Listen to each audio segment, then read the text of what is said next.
the mining for Kaspa will fix. And it's so nice, even though like we had a little bit of price pullback.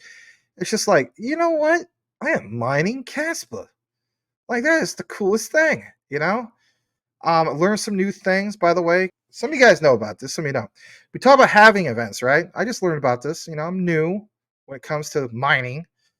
Never mind before, always wanted to mine though. So Kaspa, unlike BTC and BSV, doesn't have 4-year halvings.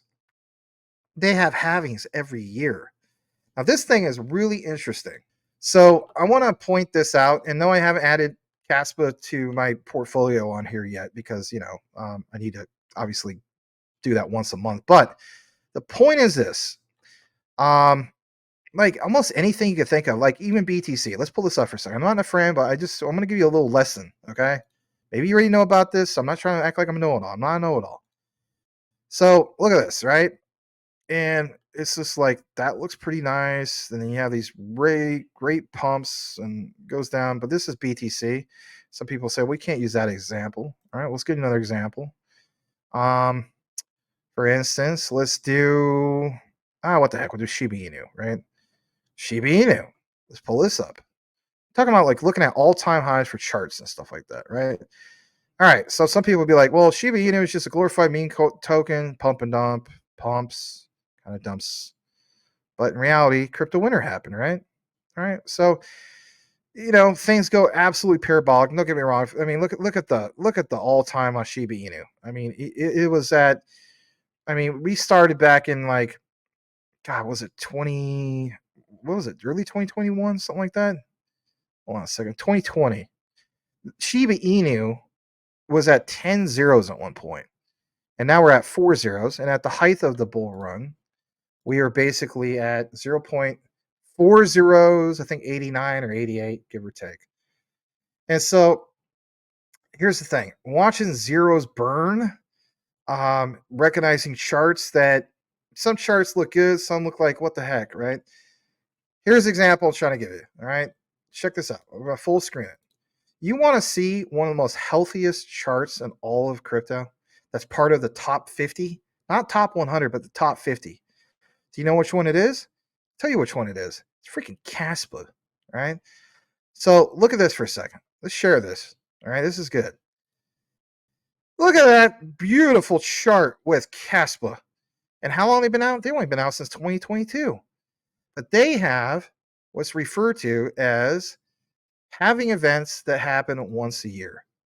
And so my thing is this, okay, in conclusion. The way I look at it is supply and demand. There, at any given time, apparently is at least 10 million, might be more or less by now. I imagine it's more. The last I checked, at any given time, there's at least 10 million miners. Yes, miners worldwide, okay? A lot of them are BTC. A lot of them are, now Ethereum Classic. Now, obviously, there's Kaspa.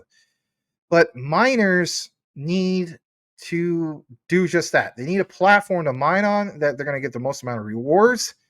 And it's got to be justifiable, like their investment has got to be, do something, like Ethereum was originally proof of work and then went to proof of stake. And as we know, those guys that put all that investment in ASIC miner, it's like, wow, I made this investment. Well, what am I going to do with this? Well, for a lot of them, they went with like Ethereum Classic because they could still mine that.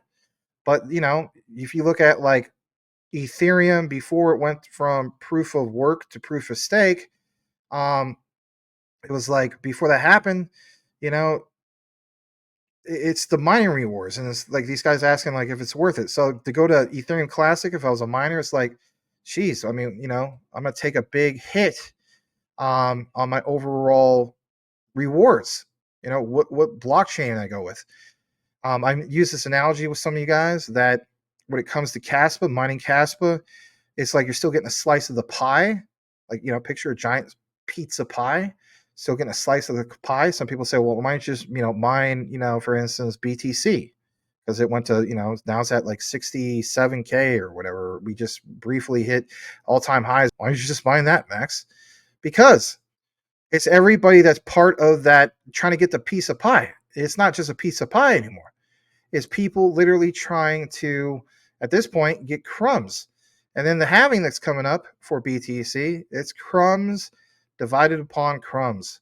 It's like microscopic crumbs at this point. I don't know. It's still, some people still feel as though like, well, it's, they take a loss and they can still make money off the mining. But you're betting on future money. Like, I guess you could say somebody came in right now on BTC, was mining it. Their hope is what, like a, you know, at least a 2x, 120,000 BTC. To me, that's just not worth it. You know, a lot of people feel as though it's not worth it. But with Kaspa, if you look more into it, it seems as though that you're still going to have a slice of that pie. Now, while the slice may be a lot smaller compared to the beginning of 2022, it's still a slice of the pie, you know, until more and more miners come in and so on. So check this out. You show that graph. The example and the point I'm trying to get with this on this, Kaspa was one of the best performing cryptocurrencies in crypto winter. So if you have an example of, you know, BTC and Ethereum represent 81% of the overall crypto market because that's dominance. Then there's this thing of Kaspa and its unique technology, if you will. And it's like, to me, and maybe I'm completely wrong on it, and it's okay. It wouldn't be the first time I'm wrong on stuff. I'm looking at it from the perspective of this did so well in crypto winter and it's still doing pretty darn nice now. What happens after the halving event for even BTC? Some people say, well, why would that affect Kaspa? Well, it's still new investors coming in. That's a positive thing. So the as is of right now, you know, the miner, I don't know. I haven't got the complete average, but it will at least do 400. You know, and of course, you know, Will and I went half on this one. He has another miner, by the way, so he has technically 1.5 miners, and this current one that we have at an air conditioned place and so on does 400. So 200 that's mine, 200 this is his. And it's just like I was telling Will, it's just like we add that up at current prices for Kaspa, you know, that comes out to be about 2,000 a month in Kaspa. Now divided in half, 1K for me, 1K for him. What if Kaspa does a 30 or goes to 32 cents, for instance? It's like, well, then now you're going from 1K a month to 2K a month. You know what I mean? And now it's getting kind of serious, you know, and that's even on my end, you know, combined total, that's 4K a month. And so I see Kaspa doing some big things. I don't think it's over with, but that climb up, we saw it eat a lot of zeros. So anyway, my point I'm trying to share with you guys is this. I'm not going to share an update for Kaspa every day, but we are going to do a collaboration, not on a live show because, you know, I get it. You know, he's not exactly a big fan of the live show, and you know, teach his own. But you know, we'll probably do like a little 15-minute segment together. Share, you know, our thoughts. We're not experts on Kaspa mining. We're new to it, but this is our new part of our crypto journey. I've always wanted to do mining in the past. I was thinking about doing it with obviously helium, and I may do that in the future, but I'll share how it's going with you guys. I know there's another member of a community that does Kaspa mining. Shout out to GF Burke. And also in the future, I'm looking at like, well, I'm going to take some of either maybe some of my crypto earnings or I don't know, in the future, take out like a home equity line of credit. There's one particular Kaspa miner that, I mean, it's expensive. I'll just be honest. It's like 37K, you know, which is nuts. But the amount of Kaspa that hashes, it's just tremendous.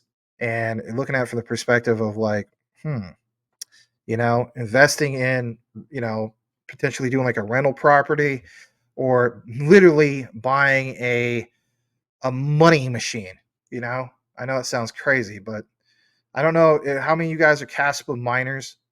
Most of you probably aren't. That's okay. But we'd like to hear some of your insights in that regard. But yeah, thinking about maybe once every 2 weeks or maybe at least once a month, give you guys our little insights of our, you know, our Kaspa mining journey and share that with you. Obviously, very new to it. We're not going to claim that we're experts on it. No, but it's fun. Making money is fun. Some of you guys ask what cold storage solution I use. I use this, and it is the Decent wallet. All right. I also, of course, have a ledger like this. All right.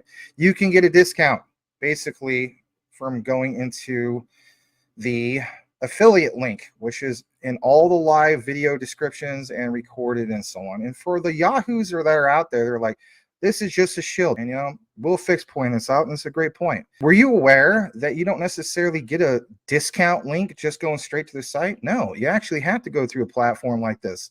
So how cool is that? I don't think anybody's complaining about that. But anyway, use the link, get a discount. There's another one here. If you're the type of person you want to get one for you and your significant other, you can get 2 of them. They actually have another promotion, which is this, and I think this is cool. You can get an all-in-one card wallet plus backup card package. Interesting. I thought that was cool. And again, one of the main key things I like about the Descent wallet is not having to do the red tape of jumping through all the hoops for XDC and the custom folder. I mean, Edward Vincent can vouch on that. Some of you guys can too as well in regards to Ledger. That was a pain in the butt. You don't have that problem. You literally open up your phone, it's on your app, track everything that's going on, right? And saying goes, not your keys, not your crypto. You know the drill. Check it all out though if you wish to do so. It is truly the cold storage solution that I use for the most part. There's still some on Ledger that I kind of split it up on it and so on. So it is what it is. But if I have preference over one, I'm going with this one. A lot easier to use and so on. And some people, even to this day, still ask me which one to use.